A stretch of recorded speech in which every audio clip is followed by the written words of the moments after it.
Hello అండి, అందరికీ నమస్తే ఫ్రెండ్స్. ఈరోజు వీడియో వచ్చేసి కరివేపాకు బజ్జీ వేసి చూపిస్తాను. చాలా ఈజీగా చేసుకోవచ్చు. శుభ్రంగా కడిగి కరివేపాకుల్ని ఒక్కొక్క ఆకు కోసి ఒక కప్పుడు కరివేపాకులు పక్కన పెట్టేసుకోవాలి. ఈ కరివేపాకు బజ్జీలు తినటం వల్ల మనకి కళ్ళకి మంచిదండి. చాలా ఉపయోగాలు ఉంటాయి.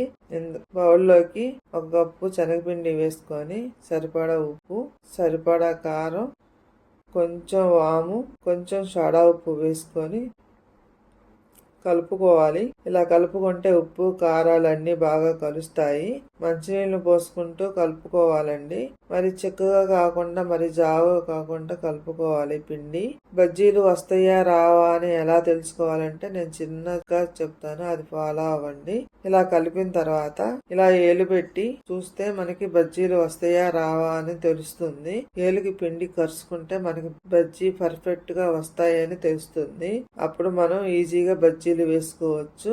స్టవ్ మీద కళాయి పెట్టుకొని నూనె వేడయ్యాక ఇలా ఒక్కొక్క ఆకు ముంచి 1 by 1 ఇలాగనే బజ్జీలు వేసుకుంటూ ఉంటే బాగా వస్తాయి.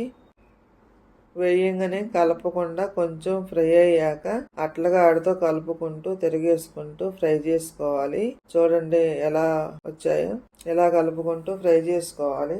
గోల్డెన్ కలర్ కి వచ్చేదాకా ఫ్రై చేసుకొని బౌల్లో తీసుకోవాలి.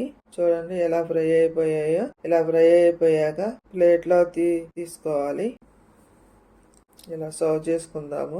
ఎంతో రుచికరమైన బజ్జీ రెడీ అయిపోయాయి. నా వీడియోలు నచ్చినట్లయితే ప్లీజ్ సబ్స్క్రైబ్ చేయండి, లైక్ చేయండి, షేర్ చేయండి. ఇలా ప్లేట్లో సర్వ్ చేసుకొని ఉల్లిపాయలు కొత్తిమీరతో తింటే అద్భుతంగా ఉంటాయి.